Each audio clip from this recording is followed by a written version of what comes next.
and welcome to another episode of Let's Talk Risk with Dr. Naveen Agarwal. Each week, we talk about a topic related to risk management of medical devices in a very casual and informal way. This is not a webinar or lecture. Rather, our goal is to talk about key topics and challenges in a very informal way and share best practices. I'm your host, Naveen Agarwal, and I'm the principal and founder at Achieve, where my personal mission is to help you achieve success in risk management. My guest in this episode is Steve Gompertz.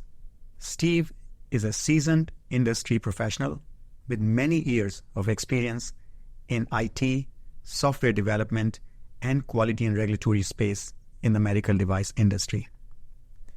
In this conversation, we are focusing on the risk-based approach as is required by ISO 13485 across the quality management system, and how it differs from risk management.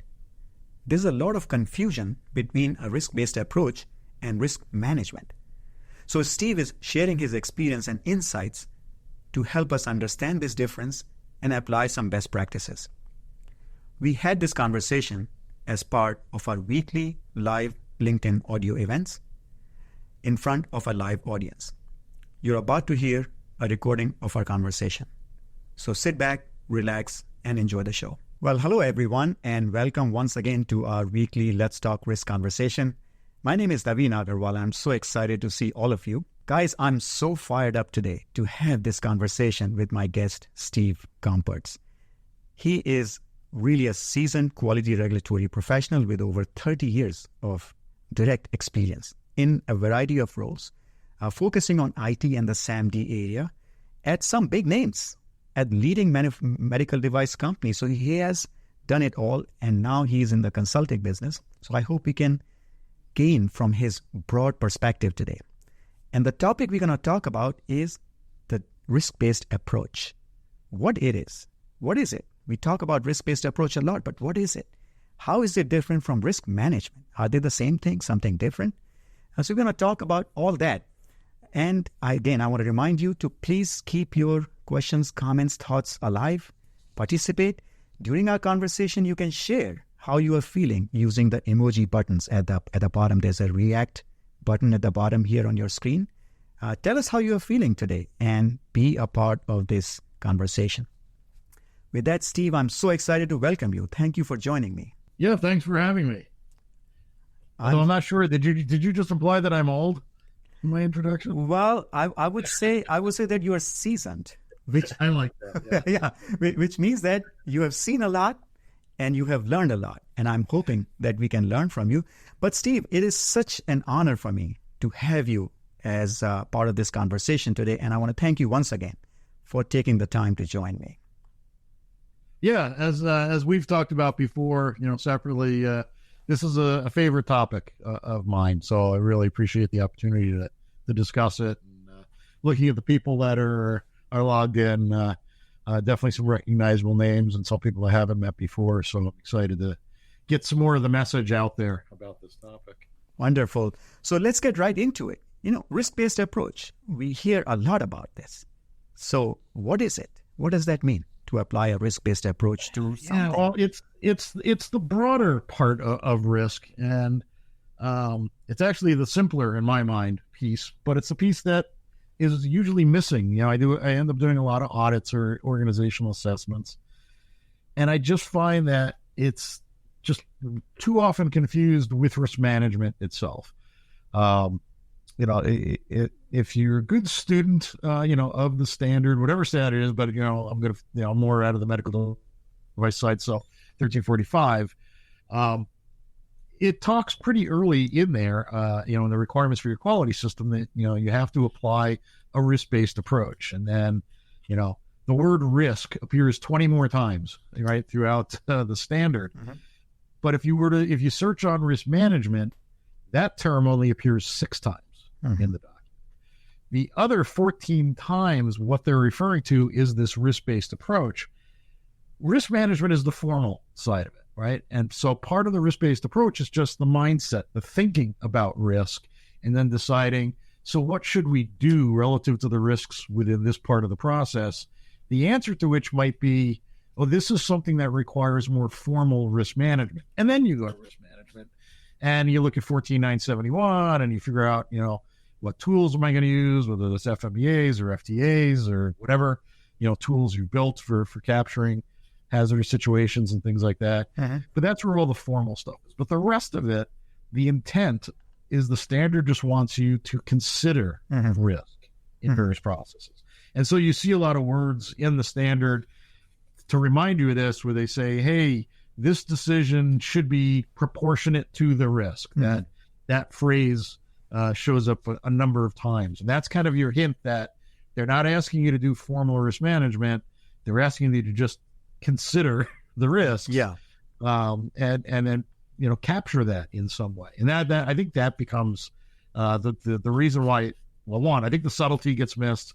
And then because there's no real, prescription for how they want you to do that, right? There's no requirement to actually document it anywhere, which I think there should be, because ultimately when you get asked by, an auditor, or, when you're trying to teach this within your organization and somebody goes, well, how will I know what we decided or what we thought about in terms of risk? We haven't thought about how to manifest that. So you made an interesting comment when we and I were just talking briefly before we went live, is that, when you ask people to show them how they have applied a risk-based approach, they show you an FMEA. So, tell me where you think they are missing the boat on that. Do they not understand your question? So I said this in other presentations I've given, and we talked about beforehand. When I go in and I'm doing an audit, after I get done asking about the process approach, which of course they usually can't answer either, then I start asking about their risk-based approach, and then inevitably they say, oh yeah, we have a risk management SOP.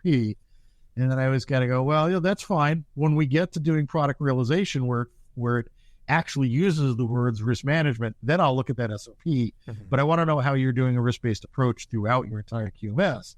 And then I get the head tilt, and they kind of keep looking at their risk management SOP and go, well, I just told you we have a risk management SOP. I go, that's not the kind of thing we're talking about here. So when you're trying to figure out how to classify your suppliers, when you're figuring out how much training and how much training validation to do, how much software validation to do, these are the places where they talk about doing it proportional to risk. And I go, how are you doing? How are you capturing that? How are you conveying that to the organization that when you're participating in this process within the QMS, here are the risks to consider and the things you should do to mitigate those risks. And then, again, I get a lot of head tilting. Well, how are we supposed to do that? We talked also before, right? I liken it to it's about behaviors, right? How do you instill those behaviors? And in my talks and other places, I always usually ask about, hey, okay, raise your hand if you backed out a car this morning. Right? I go, what'd you do first? Oh, we looked at the mirrors. How'd you know to do that? Was there an FMEA that told you to do that? Right? It's like, no. How did I know to blow on my coffee so it didn't burn my tongue? There's no FMEA that tells me that. I learned it from experience, and I tuck it away in memory, right? Well, what's corporate memory going to be? Well, corporate memory is going to be documentation, right? So even though there isn't a specific requirement in the standard that says thou shalt document your risk-based approach, we know in this industry the old phrase, right? If it isn't documented, it didn't happen. And so I just say, just find a good way to document it. My recommendation to my clients then, when they go, okay, how am I supposed to do this, is I usually say, look, you can add a section to every SOP called risk, right? Or risk considerations. And just, it doesn't have to be a long thing, just maybe a quick bulleted list that just tells people, hey, when you get into this process, keep in mind these 3 areas of risk, and, either be aware of them and here's how, just recognize that, this part of the process is there to address this, or we want you to be thinking about, right, how are you going to cover this? But I find that works really well. Just a quick section in every SOP, and boom, you've demonstrated that you've considered risk in every process, and now you've been able to communicate it to the participants in those processes. So this is an interesting, actually, thought that you just, idea that you just brought up. So can you share an example from your experience that you saw it done really well? I mean, I did actually, we picked up a client and we went in there, and, they brought us in for an audit, and I was pleasantly surprised to see that they had exactly that. In every one of their SOPs was a risk section already there. And so they already understood the concept, and they were one of the few who could answer the question, when I'd say, well, how are you considering risk in this process? And they go, well, we captured it right in this section. And then it turned out that the person who would help them build those SOPs was another consultant that, I knew really well. And it wasn't a surprise to me that she had built it in there. Gotcha. Right. But another one, I had a client, they already had a well-established quality system. We were doing some refinements, based on some of the audits we had done. And they were like, we really don't want to go and touch every one of our SOPs and add a section. So, all right, well, I said, it wouldn't take very long, but yeah, I get it. Then you had to retrain everybody, on the new rev of every SOP. And a couple of days later, their quality supervisor came back to me and goes, I got an idea. Okay, great. What's your idea? And he goes, well, we already have this alignment matrix, and everybody's got one, right? That aligns your standard, the clauses of the standard to which SOP answers them. He goes, yeah. So he says, we got this great list of all the SOPs and how they align with the standards. He goes, what if we added 2 more columns? One for outlining what the risks are associated with that SOP. And then the next column is, and here's what we'd like you to do about that. And then you have a one-stop shop for all the risk-based approach kind of stuff. And I went, Gotcha. That would work really, really well. Got you. Right? So this is a good way to kind of get people to think about it in a structured way. But I heard you also say that this is also about behaviors and practices. So as an auditor, beyond all this, what do you look for when you are trying to figure out whether these people are actually practicing a risk-based approach or not? Again, it's, can they even if they haven't documented, can they verbalize back to me that they understand, so what are the risks? And it's beyond just the places, like I said, where the standard does specifically say this should be proportionate to the risk. To me, best practices, every process in the QMS, you should be doing that, right? So a lot of times it's just, I'll push back and I go, so what are the risks of doc control? Because that's not one of the places where it's specifically called out. People kind of go, what? There's risks of doc control? Of course there are risks in how you manage your documents. And so a lot of times it's just me then taking you through that process. And like backing up your car, blowing on your coffee, you often find out that they have already thought about this. It's just they didn't capture it anywhere, right? But then that means it isn't necessarily then built into the culture if it isn't captured and then communicated back out. So that maybe it's a subset of the employees have at least considered it, and maybe they've thought of a way to do it, but you haven't, kind of standardized that within your organization. Yes, that's how we want everybody to do it. But it's like all cultural changes, right? It just takes time to make that the norm or the behavior so that everybody gets into that thinking. But again, if you don't have it staring you in the face somewhere, documented some way, then it's never going to become part of the culture. I see. Right? Because you're never going to think to include it in your onboarding training or your periodic, if you do annual QMS training, as a refresher. Just like the process approach, which often gets left out, like I said, as well. It's a whole nother podcast. Yes. Right? Yes. Right. These are the cultural elements of the requirements and the standards and the regs, the stuff between the lines. And we tend to leave that out because we get this checklist mentality. We go, look, what does it say in black and white? And I will make sure we do exactly that. Yeah. And they miss the intent, the why, right? Behind everything. Yeah. So, Steve, I think this is going to become even more important now, right? Because our world is changing.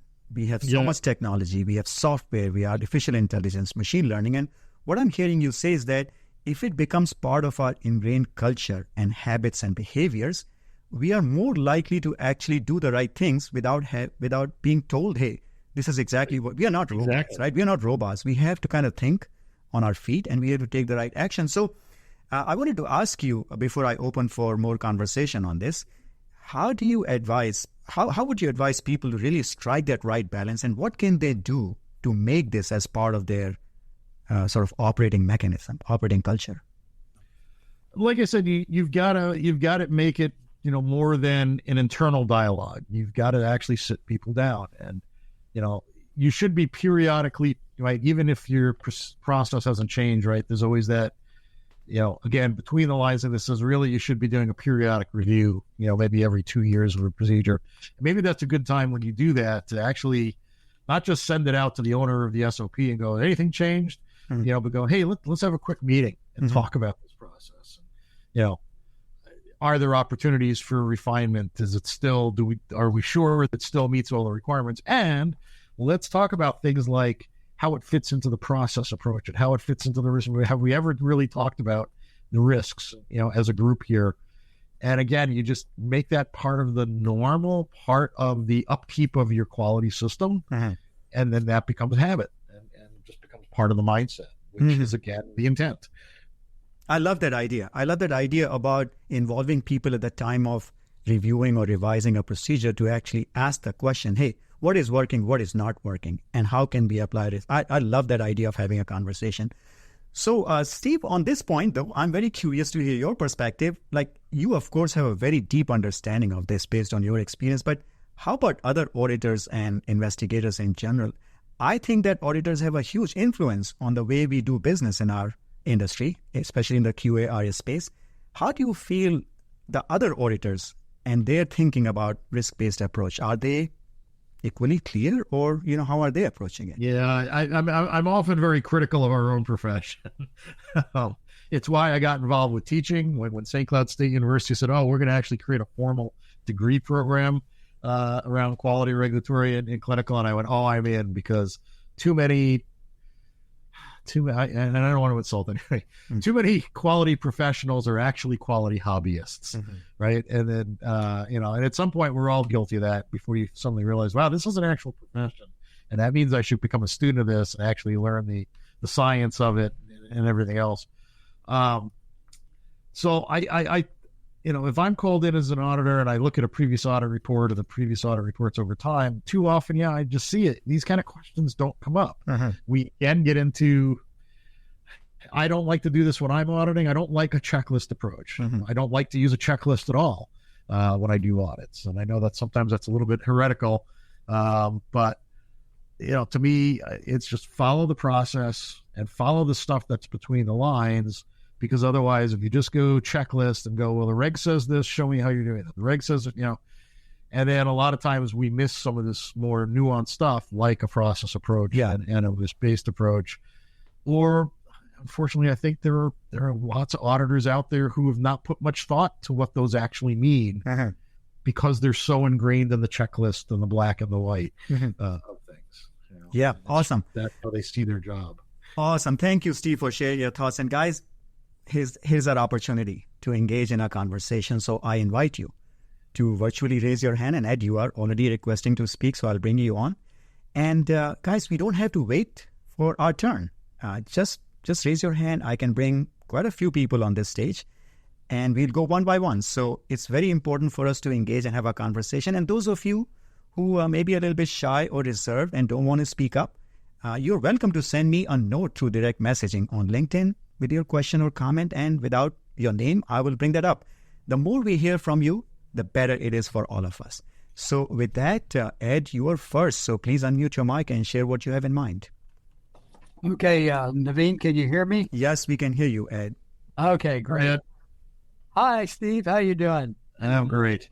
I've been in touch with Steve for a long time. And to follow on to what he said, as a student of this area, I find oftentimes that people don't read everything.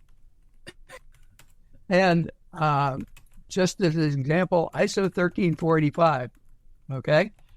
There's a whole bunch of stuff in 1345 that nobody ever reads. One of those is in clause 0.2. Nobody reads 0.2 because they think it starts back at 3 or 4, I think. But it says, when the term risk is used, the application of the term within the scope of this international standard pertains to the safety or performance requirements of the medical device or meeting applicable regulatory requirements. So this word risk has gotten bigger in 13485 than what we find in 14971. And the document I'm reading from is the guidance document for 1345, a practical guide. Okay, well, 0.2 is in the standard, but there's a guidance that's added onto this, which says throughout 1345, use of the term risk is in the context of safety and performance of medical device and meeting applicable regulatory requirements. That's going to be something new for us that are moving from the QSR to the QMSR. Yeah. And it goes on to say, not to be confused with financial risk or risk to business performance. And there's a bunch more in this paragraph. And then the last sentence in this paragraph is what Steve's talking about here.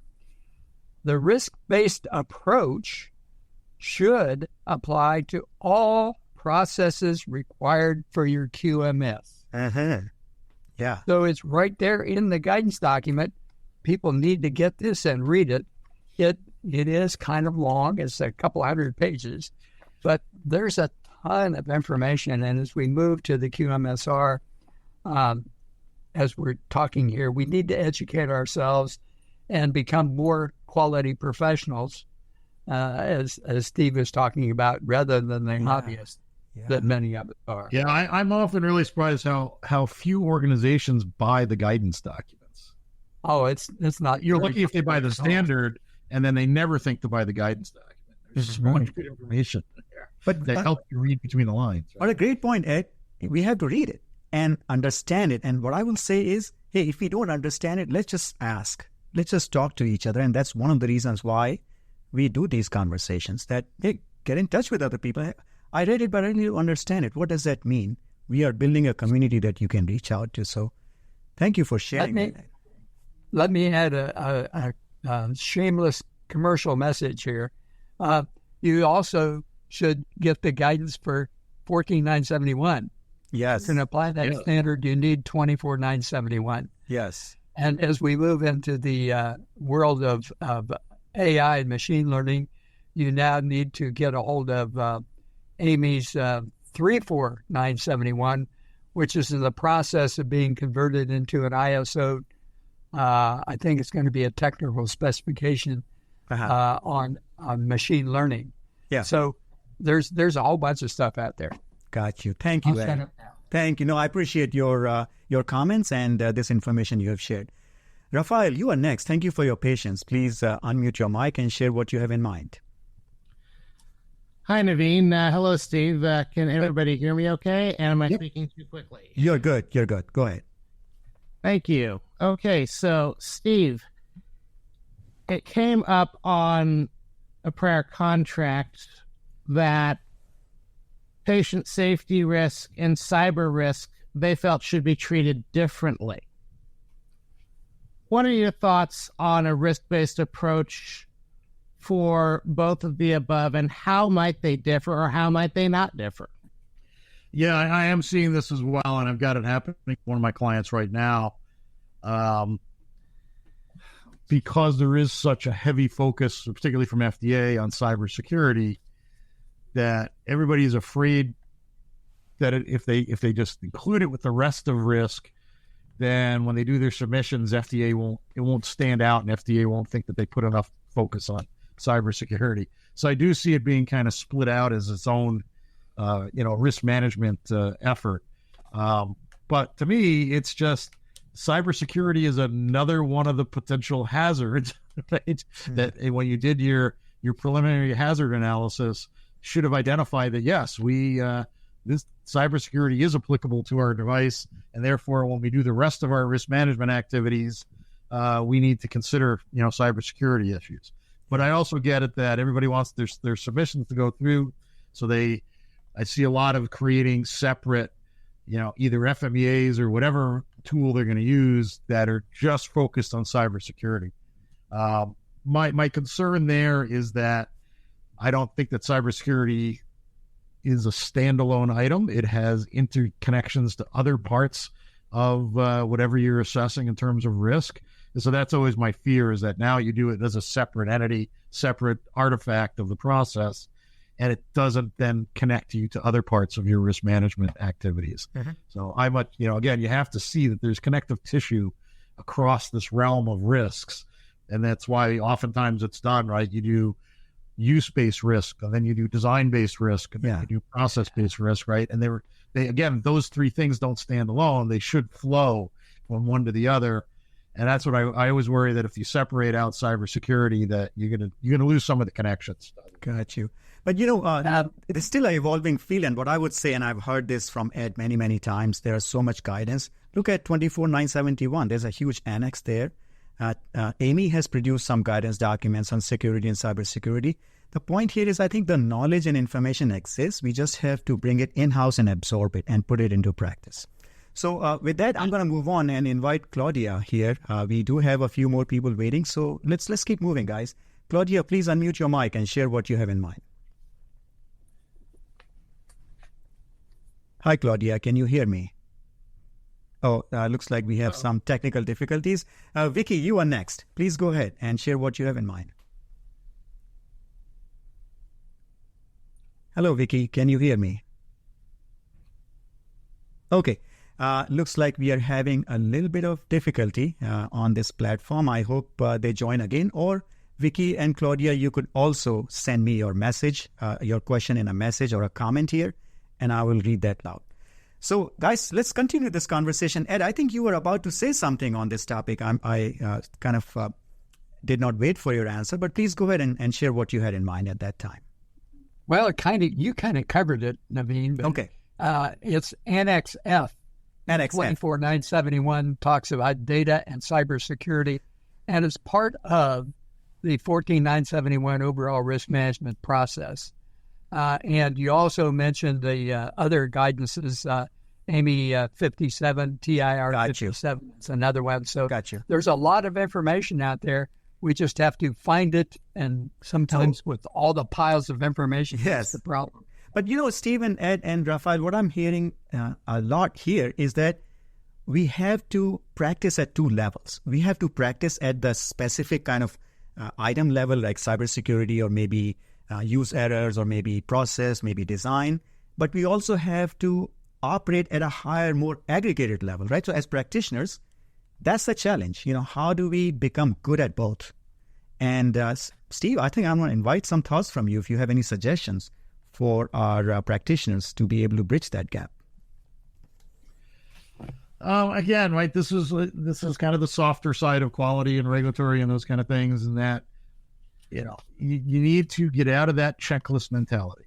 It isn't just about, right, the regs and the standards don't exist just so that you can check things off a list.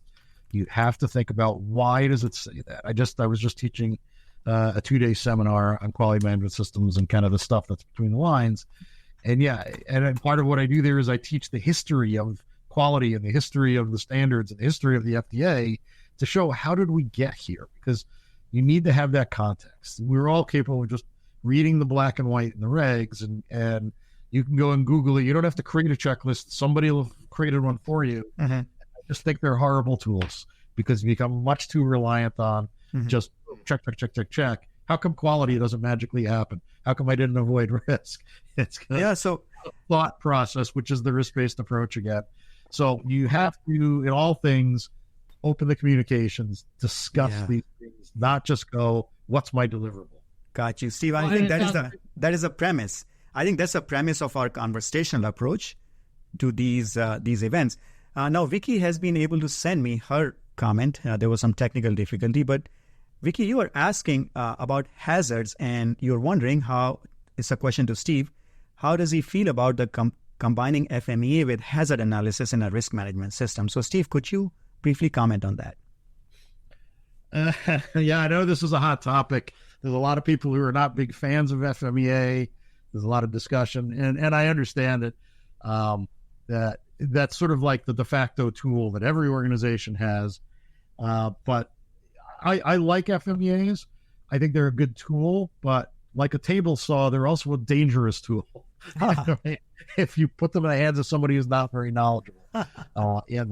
I think a lot of what I do these days with my clients in particular is I usually introduce something that's like FMEA. I actually try to avoid just talking about the failures, right? Because risk is about failure conditions.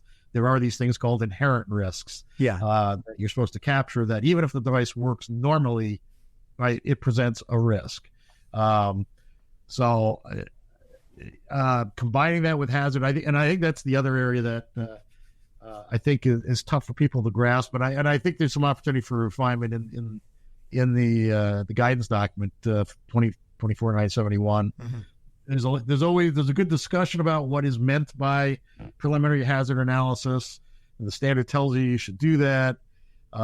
There's not a lot of good ideas out there about how to merge the two. So as she's asking, and it's too often, when I look for it, does anybody have a good PHA tool? It's just an FMEA. Yeah. You jump past the starting point. I've tried to put together some tools. To me, it's the PHA. To me, is about kind of figuring out the scope of risk. So I do it as a is not tool. Okay. Right? Is this all right? Do we have any electrical hazards? No. Good. Now we don't have to talk about that when we do the rest of the risk analysis. And then what's in, what's out, and then the next step is within this category of hazards. Now let's go capture hazardous situations. Yeah. And then continue the analysis from there. So Steve, I know we are running short on time, but if you could share a link with me for some of these tools that if they are publicly available, I would love to share that with our community. And I'll put that as part of our show notes in our podcast when we publish. I got to see if I have like a genericized version. Yes. And I think this is also a call out to our community, guys. At Let's Talk Risk, I'm trying to build a lot of resources. And I know all of you have a lot of experience and expertise. So I invite you to engage and participate and contribute. And maybe together we build collectively some practical tools that all of us can use. So the offer is open. Guys, as always, time flies, right? We are already over time, and I'm going to give Steve just 2 minutes or so to just collect his thoughts and share some key takeaway points with us. I'm going to share with you some announcements. First, I'm super excited to launch a new section on Let's Talk Risk. Those of you who have subscribed to my newsletter know that I produce this content for you. And now we are launching a new section. It's called Business Acumen. The whole idea is to customize and curate content in the QA/RA space from QA/RA perspective to share with you and help you build your business acumen over time. So guys, check it out. The announcement is already out there. There's a post I published introducing this whole idea to you. Check it out. It's on the Let's Talk Risk website, and you will find a link to subscribe to Let's Talk Risk as part of this event page. Second announcement is next week. Don't forget again to mark your calendars at 11 a.m. Eastern. I'm going to have a great conversation with Phil Deming about human factors engineering, especially in the software AI ML space. He has so much experience. I'm so looking forward to that conversation. So please show up. And again, if you can't, a recording will be available to you at a later time. With that, Steve, the floor is open. Please help us just with a few key takeaway points that we can remember from this conversation. Yeah, I'm just going to continue my theme, right, about avoiding the checklist mentality. Mm-hmm. We need to get out of that fear of the audit that drives us to just go that I want to do exactly the letter of the regulation or the standard, and then I don't put any thought to why and how and what's really there. I used to refer to myself as a quality heretic because I love to challenge ideas that have been around for way too long, mm-hmm. and that I thought were driving the wrong behaviors. And I'm often fond of reminding my audiences, the auditor does not work at your company. Mm-hmm. Don't put your quality system together as if there were no FDA or any other regulatory body. What are the right things to do to run your company as effectively as possible? And sure enough, you'll often find that you're going to do exactly the same things that the regs and the standards mm-hmm. ask you to do. But now you'll have a better understanding of why you're doing them. Excellent. What an excellent, inspiring point. Guys, how do you feel? How do you feel about this conversation? Please give us some feedback, showing your reactions using the react button. You can use that, use the emoji icons. Tell us how you're feeling. I would love to get your feedback. You can reach out to me directly anytime on LinkedIn. Send me a message. Tell me what's working for you, what is not working for you, because this is for you, not for me, not for the speakers I invite. This is for you, for all of us as a community. So reach out to me and share your thoughts. Guys, thank you once again for joining today. A recording will be available soon. Check out the Let's Talk Risk website and become a part of this community. Steve, Ed, Rafael, thank you to your contribution and these insights that you have shared with us. Thank you for having me. All right, guys, have a good weekend, and we will see you once again next week. Bye-bye. So long, everybody. Bye. Bye-bye.